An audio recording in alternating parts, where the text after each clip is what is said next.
When choosing whether or not your commercial roof needs to be repaired or replaced, there are a lot of different factors to consider.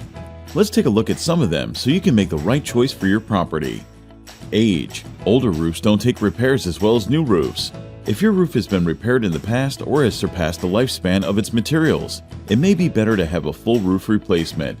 This ensures the entire roof is strong and able to protect your business properly. Materials. Certain types of material handle repairs better than others.